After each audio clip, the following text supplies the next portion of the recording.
रहमतुल्लाहि व बरकातुहू।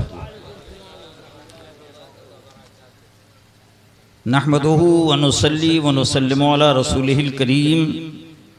अम्मा बाद फ़अऊज़ु बिल्लाहि मिनश शैतानिर रजीम। बिस्मिल्लाहिर रहमानिर रहीम।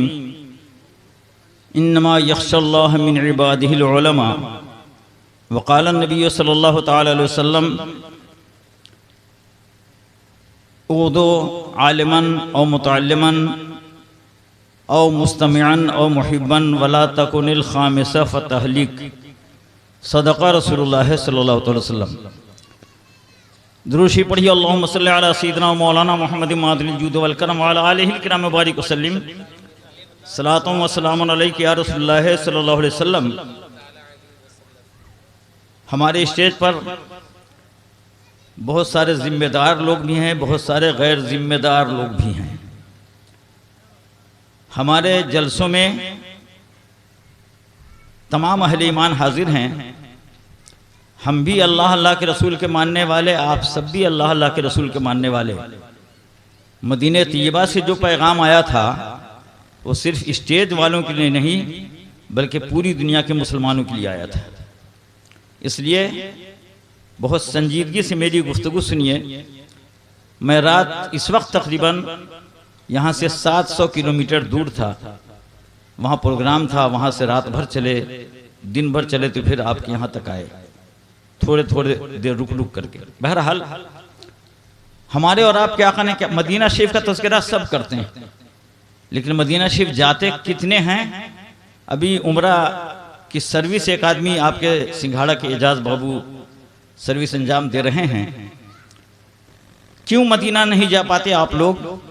हम तो जिम्मा लेते हैं कि अगर आप अपने मजहब के कानून के दायरे में शादी कीजिए तो इंशाअल्लाह ताला आप सब लोग मदीने तैयबा जा सकते हैं।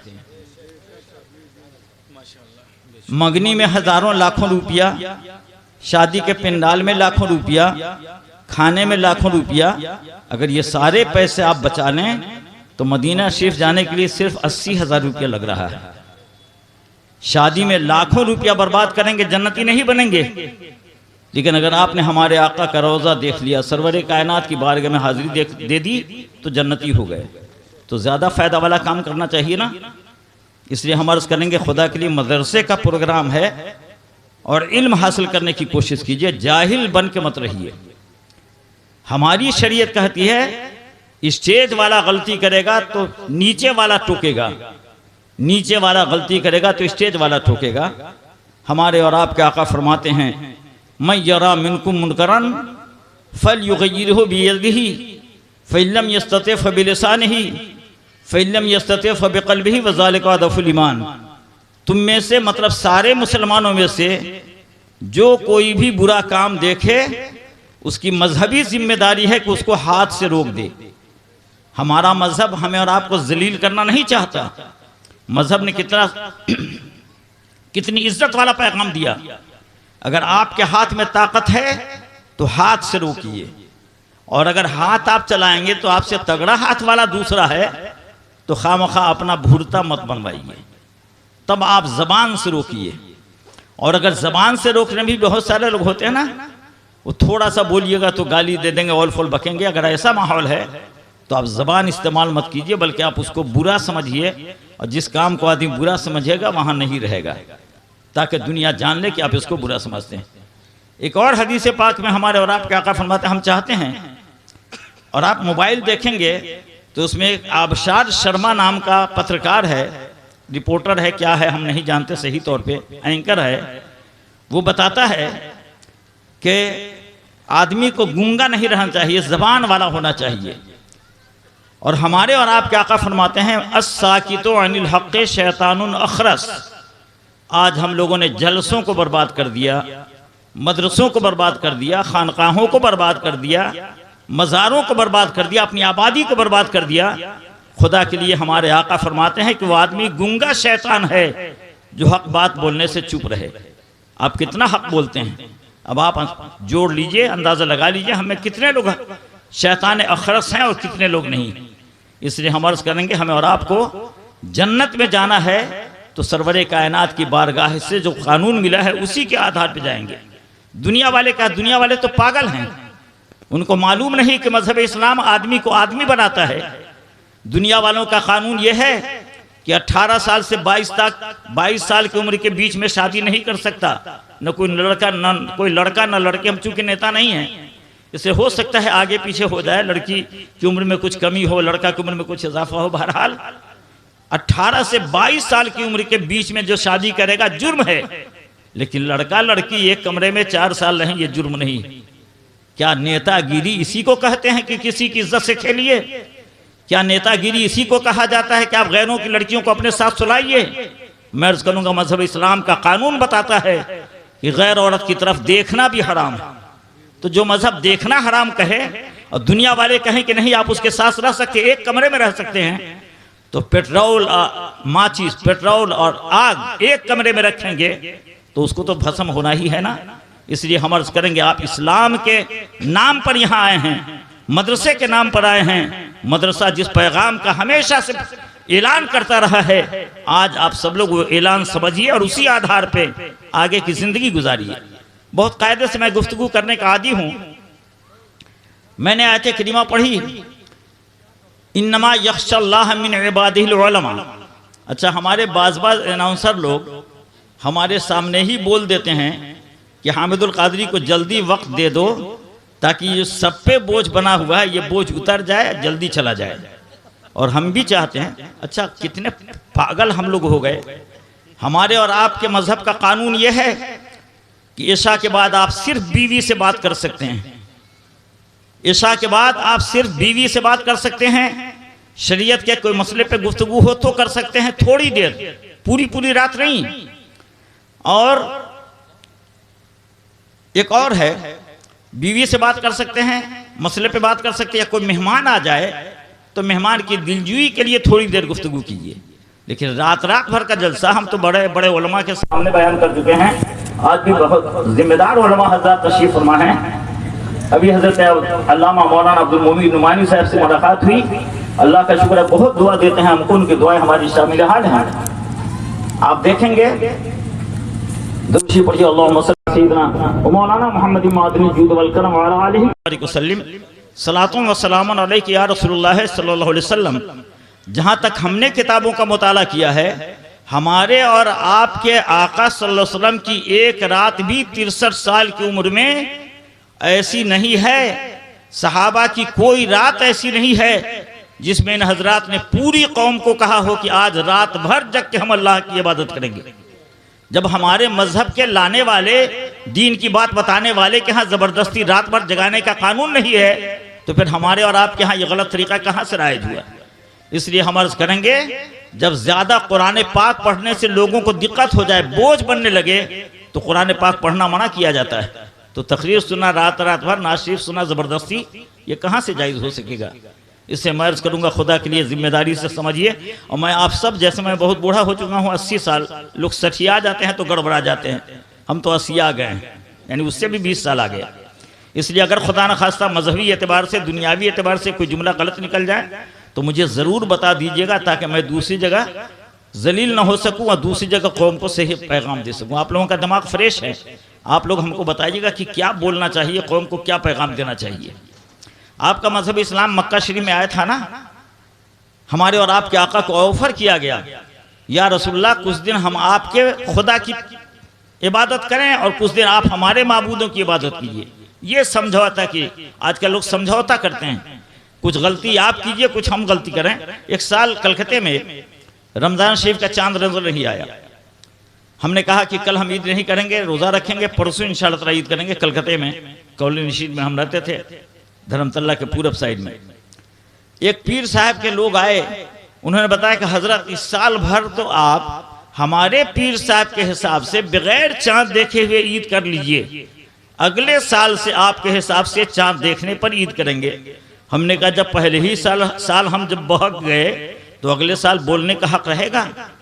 इसलिए हमारे कायद को टाइट होना है। अभी हजरत मौलाना नुमानी साहब के बिला से मैं अर्ज कर रहा था, हम लोगों की ज़िंदगी बड़ी कीमती है, रात सोने के लिए है, अल्लाह की इबादत करने के लिए, रात भर जग करके नारा और ये और वो करने के लिए नहीं है।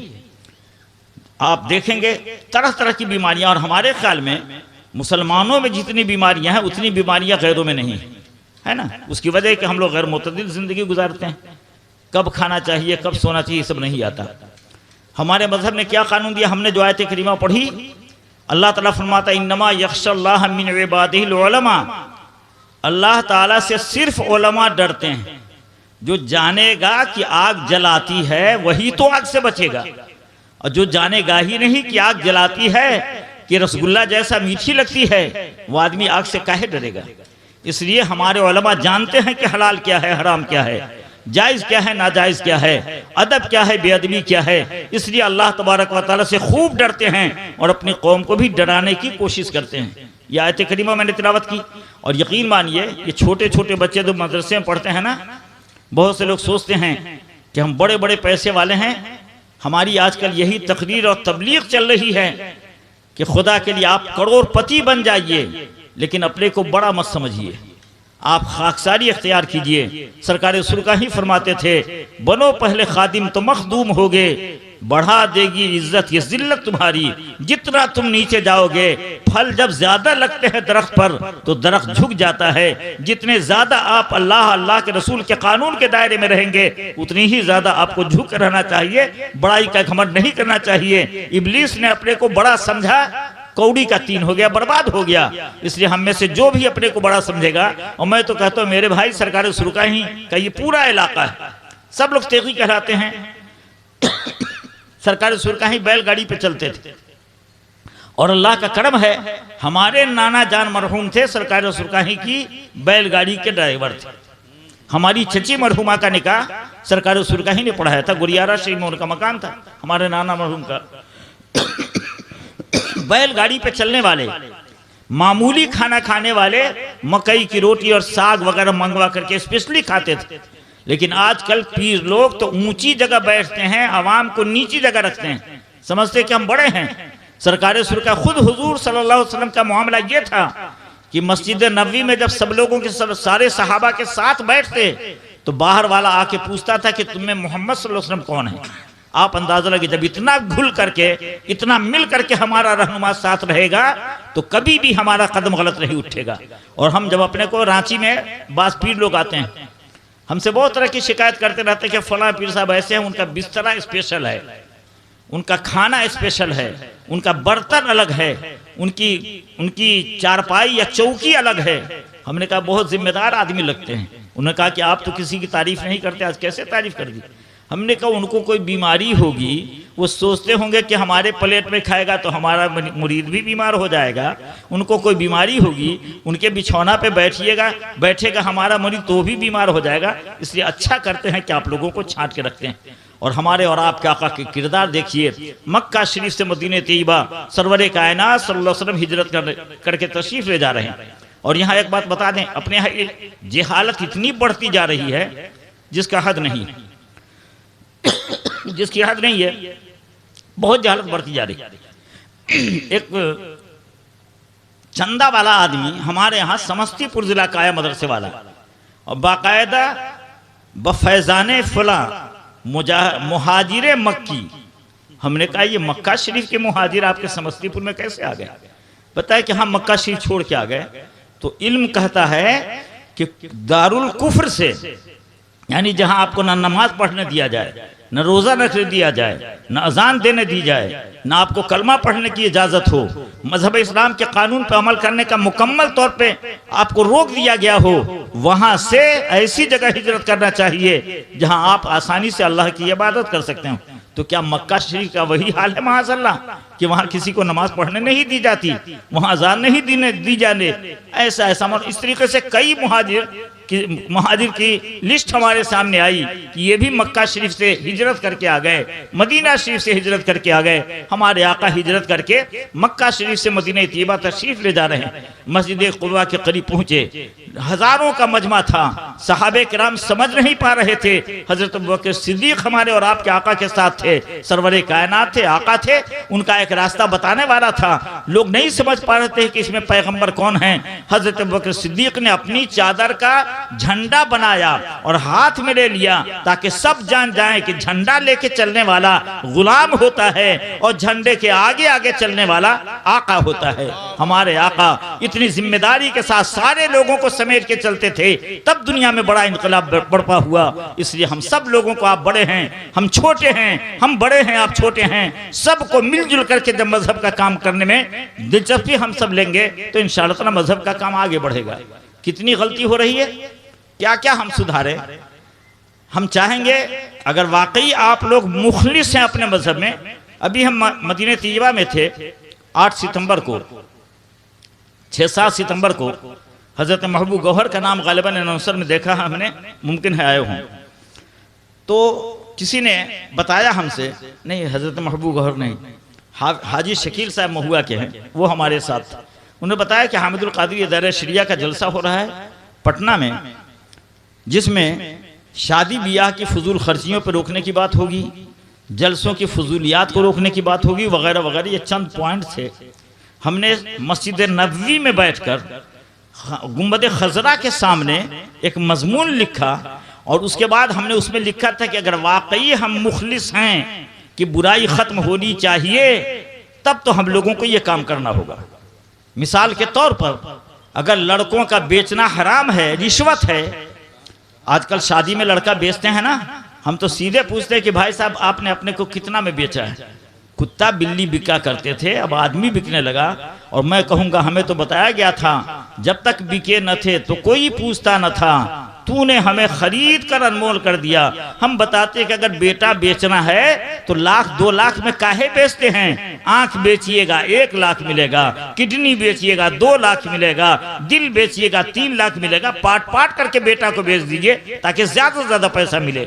इसलिए मैं अर्ज करूंगा अगर कौम को सुधारना है, आप तय कर लीजिए कि जो लड़का वाला या लड़की वाला रिश्वत का कारोबार करेगा हम उसका साथ नहीं देंगे। इसलिए कि हमारे आका फरमाते हैं कि गलत आदमी का तावन, कुरान पाक का इरशाद गिरामी है, तावनु अलल बिर्रि व तक़वा वला तावनु अलल इस्मि वल उद्वान। भलाई और नेकी के काम में तो सब एक दूसरे की मदद करें, लेकिन बुराई के काम में कोई किसी की मदद नहीं करे। हम जानते हैं, अभी हमारे पास फोन आया, नहीं हमारे एक मुरीद हैं, उन्होंने बताया एक गांव है 200 घर की आबादी, रात बताया उन्होंने, सारे घर के लोग, सारे घर के ईमान वाले सब सुन्नी मुसलमान हैं। सिर्फ 2 घर है जिन घर वालों ने अपने बेटा बेटी की शादी बदअकीदों के यहाँ कर ली। अच्छा, आवाम सोचते हैं कि वो भी कलमा पढ़ते हैं, वो भी नमाज पढ़ते हैं, हमसे ज़्यादा रोज़ा रखते हैं, हमसे ज़्यादा मक्का शरीफ जाते हैं, मदीने तैयबा जाते हैं। आखिर वो सब करके काहे इतने ख़राब हो गए कि उनके वहाँ रिश्ता नहीं किया जा सकता, उनके पीछे नमाज नहीं पढ़ी जा सकती। हमारे सुन्नियों के नौजवानों को भी आज ये सोचने का मौका मिला कि आखिर उनमें क्या खराबी। मैं अर्ज करूँगा जो आपके बाप को गाली देगा वो आपका नहीं हो सकता, और जो आपके खुदा को झूठा कहे, जो आपके पैगंबर को बड़ा भाई जैसा कहे, गांव का चौधरी जैसा कहे, बेख्तियार और मजबूर कहे, वो भला हमारा और आपका अपना कैसे हो सकता है ना। लोग नहीं समझ पाते। अब रात भी मैंने तकरीर में वहां सिमडेगा में कही है ये बात। आप जानते हैं वो लोग बताते, बाकायदा किताब में लिखा है कि नबी हमारे बड़े भाई जैसे हैं, माज़अल्लाह अस्तग़फिरुल्लाह, तक़रीरुल ईमान में ये जुमला लिखा है। अब बड़े भाई का क्या मतलब होता है, बाप से छोटा होता है बड़ा भाई, तो गोया हमारे बाप से माज़अल्लाह रसूलुल्लाह छोटे हुए, है ना, अस्तग़फिरुल्लाह माज़अल्लाह, पता चला कि झूठ बोल रहे हैं।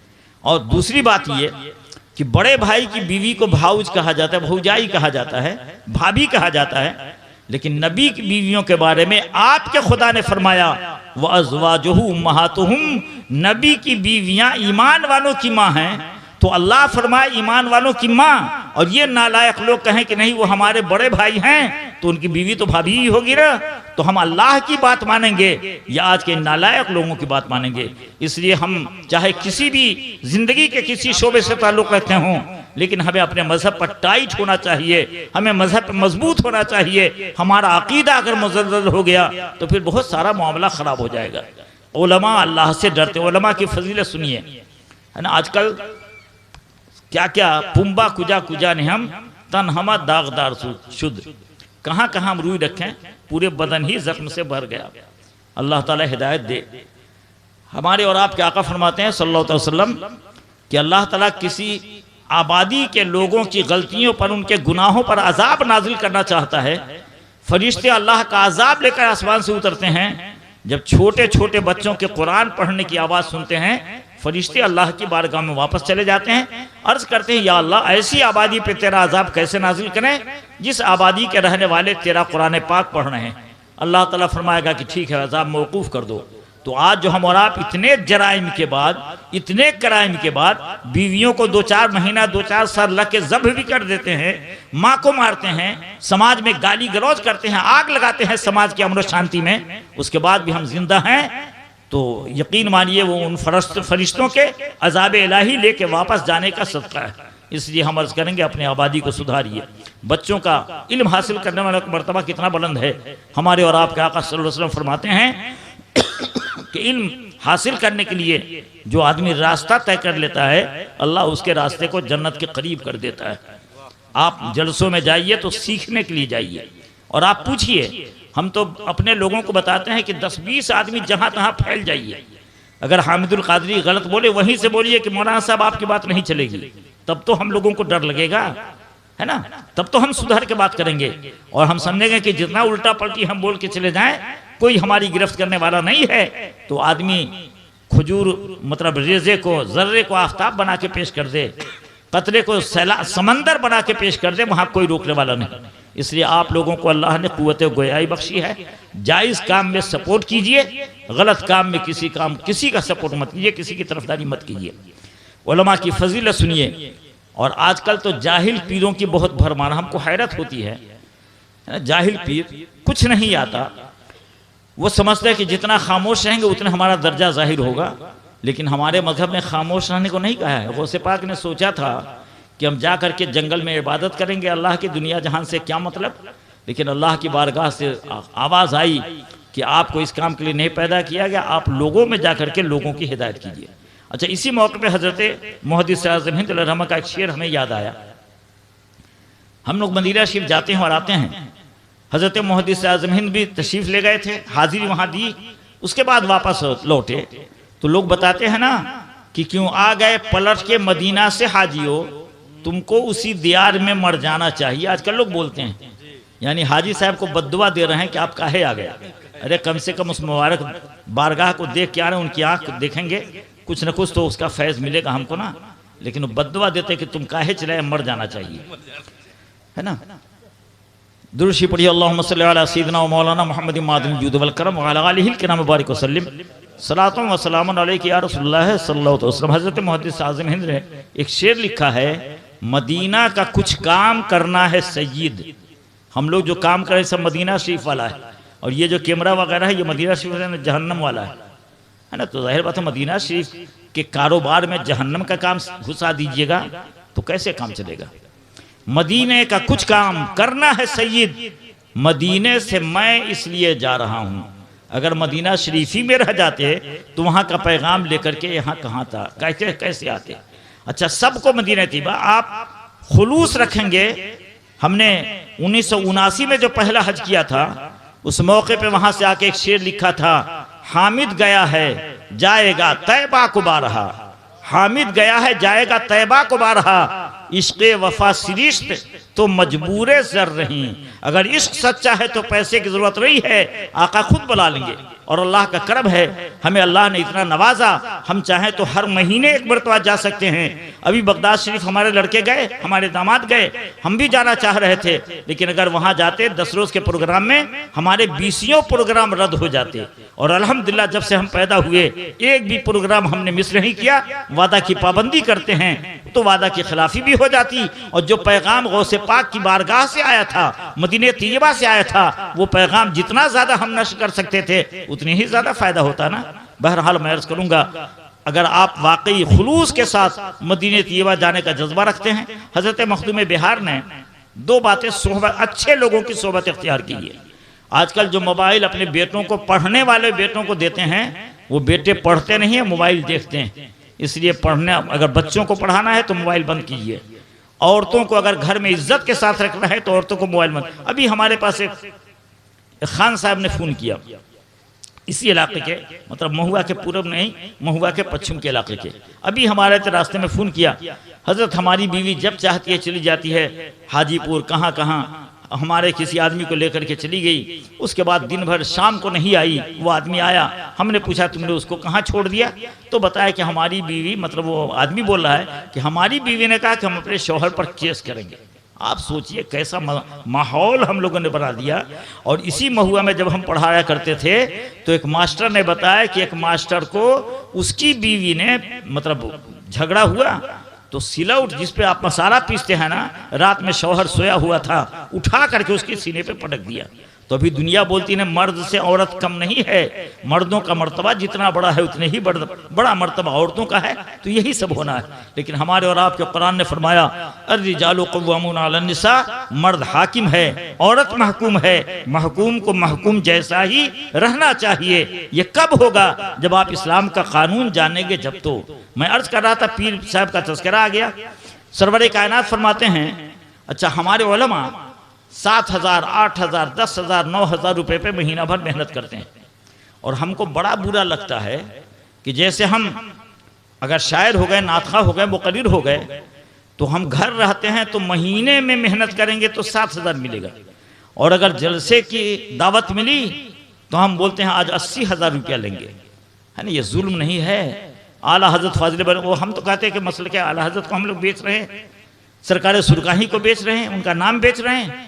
आला हजरत फरमाते हैं कि आपको वजू करना है, मान लीजिए पानी कहीं नहीं मिल रहा है, एक दुकान है आपके बाजार में, वो आदमी बोतल पानी की रखे हुए है, वो आदमी जानता है कि आपको वजू की जरूरत है, पानी जरूर खरीदिएगा, तो 20 रुपए की बोतल अगर वो 22 रुपए में बेचे, सिर्फ इसलिए कि आप मजबूर हैं, आप जरूर खरीदेंगे। तो आला हजरत ने फतावा रज़विया शरीफ में फरमाया कि तब पानी मत खरीदो, पैसा ज्यादा मत दो, और तयम्मुम करके नमाज पढ़ो, अल्लाह ताला तुम्हारी नमाज कबूल कर लेगा। आप सोचिए 2 पैसा 2 रुपया बर्बाद करने को आला हजरत गलत करार दे रहे हैं। तो हम लोग जो शादी ब्याह में लाखों बर्बाद करते हैं, अपने घर में गाड़ी नहीं है, गाड़ियों की लाइन लगा देते हैं यहाँ से महुआ तक, और समझते हैं कि बहुत बड़े नवाब साहब हो गए। जब आप नमाज दिखलाने के लिए पढ़िएगा, आपके मुंह पे मार दी जाएगी, तो गाड़ी कैसे नहीं मुंह पे मारी जाएगी। लेकिन आप सोचते कि नमाज से चोट नहीं लगती है, गाड़ी उठा के कोई मारेगा तो चोट लगेगी, इसलिए भी आपको गाड़ी से बचना चाहिए, डरना चाहिए। बहरहाल हमारे आका फरमाते हैं सल्लल्लाहु अलैहि वसल्लम, फकीहुन वाहिदुन अशद्दु अला शैतान मिन अल्फे आबिदीन। पीर साहब 1000 हों और एक आलिम दीन हो, जिम्मेदार आलिम दीन। आजकल तो हम लोग बिकते भी हैं ना, जैसा कहिएगा वैसा फतह, हमारा समझ में नहीं। अच्छा इस मसले को छोड़ देते हैं, मतलब जैसे चाहे लोग लिखवा लेते हैं, बुलवा देते हैं। लेकिन अल्हम्दुलिल्लाह जो जिम्मेदार हमारे उलमा हैं, जो जान मांगो तो जान देंगे, जो माल मांगो तो माल देंगे, मगर ये हमसे कभी ना होगा, नबी के जाहो जलाल देंगे। जो जिम्मेदार उलमा हैं वो पैसे पे नहीं बिकते, बल्कि हम तो बताते हैं कि आप लोग हम लोगों के मोहताज हैं, हम लोग आपके मोहताज नहीं हैं। आप हमारा सपोर्ट न कीजिए, हमारा नारा नहीं लगाइए, हमारा कुछ नहीं बिगड़ेगा। लेकिन अगर आप लोगों ने हम लोगों का दामन छोड़ा तो आप ताड़, खजूर, बबूल, पता नहीं क्या क्या नाम रखना शुरू कर दिएगा, है ना, यही होगा। इसलिए आपको जिंदा रहने के लिए उलमा की सोहबत जरूरी है। उलमा के साथ रहिएगा तो क्या होगा। हमारे आका फरमाते कि एक आलिम दीन 1000 आबिदों पर, 1000 पीरों पर भारी है, लेकिन आलिम साहब को 7,000 रुपया महीना, और पीर साहब आएंगे तो मगनी की औरत मिल जाती है सर बारिश करने के लिए, मगनी की औरत मिल जाती है पाँव दबाने के लिए, मगनी की लड़की मिल जाती है बदन दबाने के लिए, और नजराना जाते वक्त तो भर कटोरा भर पेट नजराना ले जाते हैं। मैं कहूँगा खुदा के लिए, अगर आप समझते हैं कि जुल्म हो रहा है तो आप इस जुल्म के खिलाफ आवाज़ उठाइए और अपनी कौम को सही रास्ता प्रदान करने की कोशिश। और आप जानते हैं ना, अगर आप किसी की लड़की पर बुरी नजर रखेंगे तो उसके बदले में हो सकता है, अल्लाह न करे, कि आपकी लड़की के साथ ऐसा मामला हो जाए। इसलिए हमें पूरी कौम की बच्चियों की का ख्याल रखना है, उसकी निगरानी, उसकी हिफाजत के लिए जो जतन हो सके हम सब लोगों को करने की कोशिश करना है। मिसाल के तौर पर बातें बहुत सारी हैं, लेकिन बोझ महसूस हो रहा है हमारे उलमा को भी कि कहाँ का देहाती आदमी आ गया। हम वाकई देहाती आदमी। हम बताते हैं शादी का सीजन अभी खूब चल रहा है। जाहिर बात है हज़रत मुफ्ती अली रज़ा साहब मिसबाही तशरीफ़ लाए हैं, या आपके वैशाली ज़िला के काजी साहब हैं, जज हैं, इनको अपने बेटा के लिए रिश्ता तलाश करना है या अपनी बेटी के लिए रिश्ता तलाश करना है तो बेटा वाला ही को जाके लड़की देखना चाहिए ना। ये गांव वाले जाते हैं पेट भरने और रिश्ता बिगाड़ने के लिए, वो रिश्ता तय करने के लिए नहीं जाते। हमको अपने घर में लड़की चाहिए ना, हमको अपने घर में दामाद चाहिए, तो हम दूसरे को काहे ले जाएंगे। अपने जितने तौर पे मतलब हमने जो महसूस किया है, और इसलिए हमने पहले बता दिया कि अगर हम गलत बोल जाएं तो आप ज़रूर हमको बता दीजिएगा कि ये जुमला आपका गलत है, ताकि हम आइंदे इस्लाह कर लेंगे। बहरहाल लड़का वाले ने लड़की वाले के यहाँ जाकर के लड़की देख ली, लड़की वाले ने आकर के लड़की वाला अपनी बीवी को ले जाए, अपनी बेटी को ले जाए, ताकि अंदर का हाल जान जाए। लड़की वाला अपनी माँ को, अपनी बीवी को, लड़की की दूसरी बहन है खाला को, फूफी को, एक आध आदमी को ले ले साथ में, उसके बाद चले जाए जाके देख लें। और जितनी छानबीन करना हो, और ये जो आप लोग कहते हैं कि अंग्रेजी में लिखो नाना का नाम, फारसी में लिखो दादा का नाम, हिंदी में लिखो चचा का नाम, ये सब छोड़ दीजिए। जब तक जितनी लड़की पढ़ेगी ना उतने ही वो उड़ंतू हो जाएगी। कब उड़ जाएगी, अभी हम तकरीर कर रहे थे चकना में, हम चूंकि सीधे साधे आदमी हैं, हम बताते हैं लोग क्या क्या समझते हैं। दुनिया कहती है कि लड़की अक्ल वाली, शूर वाली है, जैसे इंदिरा गांधी, ममता बनर्जी, जयललिता, पता नहीं कौन कौन। वो कहते हैं कि हमारे मजहब ने कहा कि औरतें नाक़िसुल अक्ल होती हैं, उनके पास अक्ल की कमी है। दुनिया कहती है कि नहीं, मजहब इस्लाम ने गलत कहा। और हम आपसे कहेंगे कि आप उलमा से खूब मसला पूछ पूछ करके, किताबों का मुताला करके, अपने तौर पर फिर पूछ करके आप ज़्यादा से ज़्यादा इल्म का भंडारण करने की कोशिश कीजिए, ताकि जहाँ से एतराज़ आए उस एतराज़ का जवाब दे सकिए। हमारे मजहब ने कहा कि औरतें नाक़िसुल अक्ल होती हैं, अक्ल में कमज़ोर होती हैं। दुनिया ने कहा अगर कमज़ोर होती तो क्या हुकूमत हिंदुस्तान पर हुकूमत कर सकती थी? क्या बंगाल पे हुकूमत कर सकती थी? क्या तमिलनाडु पे हुकूमत कर सकती थी? हुकूमत करने वाला आदमी बेअक्ल और कमज़ोर नहीं होता। लेकिन आप जानते हैं, आपने अपनी बेटी को, हमने अपनी बेटी को, हमारी कौम ने अपनी बेटियों को 20 साल तक परवरिश की, खिलाया पिलाया, हर तरह से उसका नाज़ नखरा बर्दाश्त किया। लेकिन एक मरतबा मिस कॉल आया और उसके बाद 2 दिन के बाद फुर से उड़ जाती है। ऐसा होता, ये बेवकूफ़ी ही की अलामत। अब वो कमीनी लड़की को पता नहीं है कि वो लड़का हमको ले जाएगा, कल हमारा मर्डर भी कर सकता है।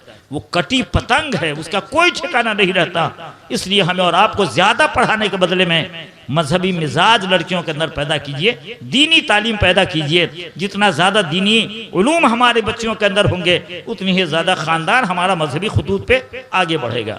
मैं अर्ज़ कर रहा था, जब लड़का लड़की देख लिया तो बस कल हो करके जब सामान पसंद आ गया तो हम अगले साल इस सामान को खरीदेंगे, ये बेवकूफ़ी। लड़का लड़की पसंद आए, कल जाइए 2 आदमी से, 5 आदमी से, बल्कि हम सारी लड़कियों की शादी में अगर हमारे हिसाब से 3-4 आदमी जाइए तो अपनी गाड़ी अपने तेल भरवा करके फ्री में देंगे। आप ले जाइए 3 आदमी को बैठा करके, नौशा को बैठाइए, नौशा के बाप को बैठाइए और गांव के सरदार को बैठा दीजिए, ताकि समझ में आए कि भतकटुआ नहीं।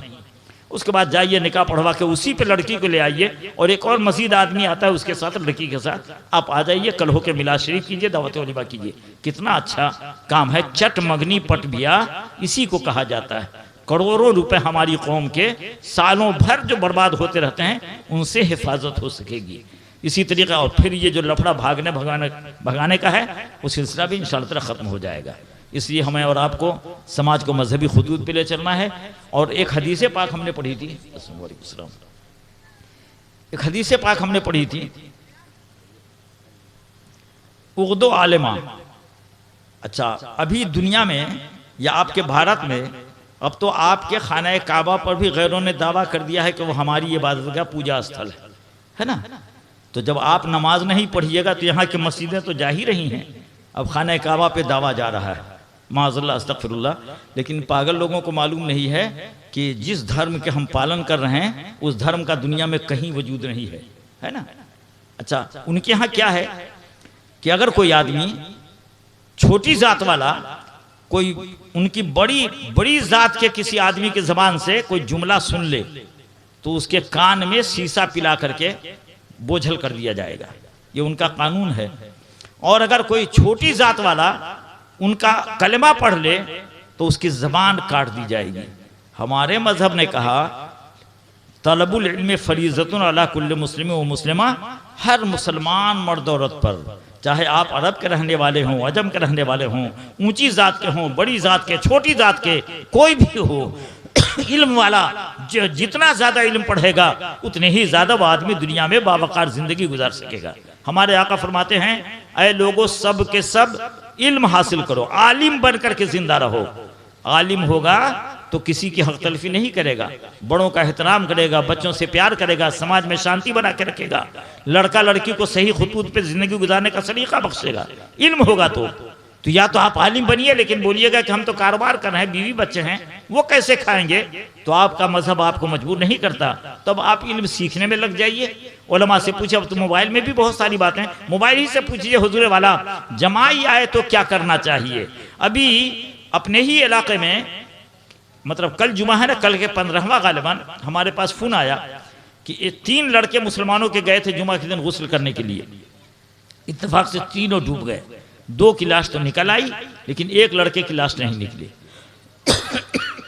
2-3 रोज के बाद लाश बिल्कुल गली सड़ी हालत में लोगों ने पानी से बरामद की। लोगों ने हमसे पूछा कि उसको नहलाया कैसे जाएगा, तो इल्म होगा तो इंशाअल्लाह सारे मसले का हल हो जाएगा। तो पानी में जो डूब गया उस पर से नहाना तो फर्ज उतर गया, यानी मुर्दे को नहाना चाहिए, ये उसका फर्ज उतर गया। लेकिन हम जिंदा को चाहिए कि वो मुर्दा को नहलाए, तो जिंदा का फर्ज बाकी है। तो हमने बताया, अच्छा गोश्त इतना गल गया था कि अगर हाथ लगाते तो गोश्त जैसे तैसे मुंतशिर हो जाता है। तो हमसे लोगों ने पूछा, हमने कहा कपड़ा डाल दीजिए, तर हाथ भिगा करके मसा कर दीजिए, यही काफी है। गुस्ल तो उसका उतर चुका है, लेकिन अपना फर्ज अदा करने के लिए इतना कर दीजिए।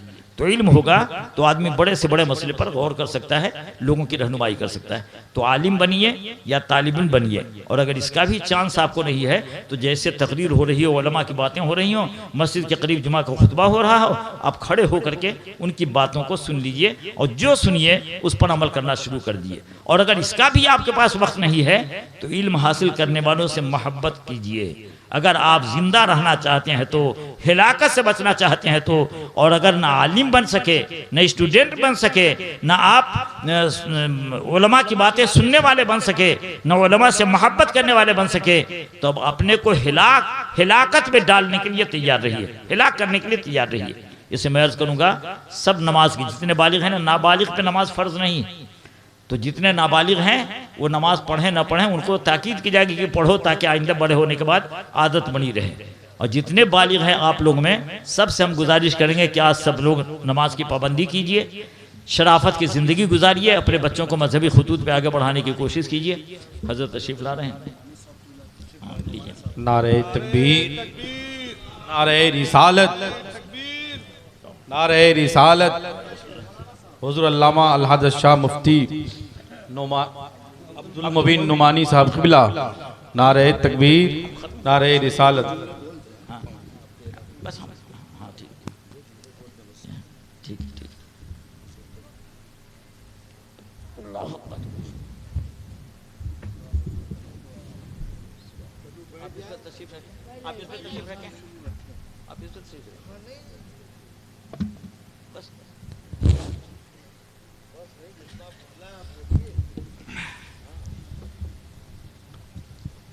अल्हम्दुलिल्लाह,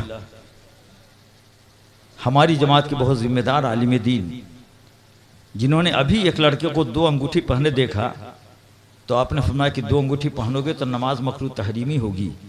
हमने कहा ये लड़का नमाज पढ़ता ही नहीं है तो मकरूह तहरीमी क्या होगी? जब दरख्त रहेगा तब तो उस पर आप झूला लगाएंगे, दरख्त है ही नहीं तो क्या झूला लगाएंगे? तो हज़रत ने फरमाया कि जुमा तो पढ़ता होगा ना। इसका मतलब ही कि इनको खुशफहमी है कि हर मुसलमान जुमा पढ़ता है, लेकिन हम लोगों की आबादी में बहुत से लोग हैं जिनको जुमा पढ़ने की भी छुट्टी नहीं होती। हम तो कहते हैं मतलब हम लोग इतने गलत शरत कर रहे हैं ना। महुआ में हम थे, जोहर की नमाज होती रहती थी, ऐलान होता था कि जोहर की नमाज के बाद जनाजा होगा। सारे लोग बाहर मदरसे में बैठे रहते थे, कोई नमाज पढ़ने नहीं जाता था। जब नमाज हो जाती, इमाम साहब और दूसरे नमाजी लोग निकलते, तब जमात होती, जनाजे की नमाज होती। हमने कहा कि जिन लोगों ने जोहर की नमाज पढ़ी है, नमाज के बाद जनाजा होगा, इस पर तो अमल उनका हो गया। लेकिन जिन लोगों ने नमाज ही नहीं पढ़ी है, उनके जनाजे पढ़ने का भी टाइम ही नहीं आया। कभी कभी तो हम बोलते हैं कि अगर आप वाकई और कौम, अगर हमारे उलमा हमारे अवाम टाइट बन जाए तो कौम का हर आदमी इंशाअल्लाह ताला इल्म से आरास्ता हो जाएगा। अब जाहिर बात आपको जनाजा की नीयत याद नहीं, दरूद शरीफ याद नहीं, दुआ याद नहीं, तो बिला वजह जाते हैं ना। उतनी देर में तो एक दो पंचर बना देते तो 100 रुपया कमा लेते, धान आधा कट्ठा काट सकते थे। इसलिए खुदा के लिए अपने मुर्दों को ठगने की कोशिश मत कीजिए, है ना। अभी हज़रत अल्लामा मुफ्ती अब्दुल मुबीन साहब नुमानी क़िबला तशरीफ़ लाए, चिड़ियोकोट आज़मगढ़ अशरफिया के बगल के रहने वाले हैं। बहुत अजीम शख्सियत है, पूरे मुल्क पूरी दुनिया में तकरीबन इनके कलम की निशानियाँ पाई जाती हैं। बहुत सारी किताबों में बहुत सारी किताबें इन्होंने लिख करके कौम की रहनुमाई फरमाई। हज़रत तशरीफ़ लाए हमारे इलाके में, हम इनका इस्तेमाल, जब हम महुआ में पढ़ाते थे उस ज़माने में 2 मरतबा हज़रत तशरीफ़ लाए थे महुआ में। हमसे बताया कि हम आए हैं एक मसले में आपसे बात करने के लिए। हमने कहा क्या मसला? एक मामला था। अच्छा, हम अभी भी उसी मौक़े पे, हज़रत जिस मौक़े पे हम उस वक्त कायम थे ना, हमारा कहना है जिम्मेदार आलिम दीन आए तब तो नारा लगेगा जायज़ है, लेकिन अगर दाढ़ी मुंडा आ जाए और उस पर नारा लगाइए मसलक आला हज़रत जिंदाबाद, तो हम इसको मसलक की तौहीन समझते हैं, है ना हज़रत। तो लेकिन ऐसा हो रहा है अभी भी, काला खिजाब लगा करके लोग आते हैं वगैरह वगैरह। इसलिए हम लोगों को सुधारने की ज़रूरत है। आला हज़रत फ़ाज़िल बरेलवी से किसी ने पूछा कि हुज़ूर वाला बूढ़ा आदमी है, शादी करना चाहता है, दाढ़ी में खिजाब लगाना चाहता है काला वाला ताकि जवान लगे, तो आला हज़रत ने फरमाया कि बछड़ा सींग मूड देने से जवान नहीं हो जाता, है ना। बहरहाल हमारी बातें आपने सुनी। मैं फिर गुजारिश करूँगा, मैं बहुत मामूली आदमी हूँ और जो बातें मैंने कही हैं बहुत हद तक कोशिश की है कि मेरी ज़बान से कोई गलत बात ना निकले। अगर खुदा न खास्ता गलत बात निकली है तो आप मेरी रहनुमाई फरमाएंगे ताकि मैं आइंदा एहतियात बरतूँ। और आप लोग अल्लाह करे कि मदरसे के फैज़ान से उलूम इस्लामिया हासिल करने की कोशिश कीजिए, खूब उलमा से रब्ता रखिए, उलमा की सोबत में बैठिए। अल्लाह ताला हमें और आपको तौफ़ीक़ अता फ़रमाए। व आखिर दावाना अनिल हम्दुलिल्लाहि रब्बिल आलमीन। अस्सलामु अलैकुम व रहमतुल्लाहि व बरकातुहू।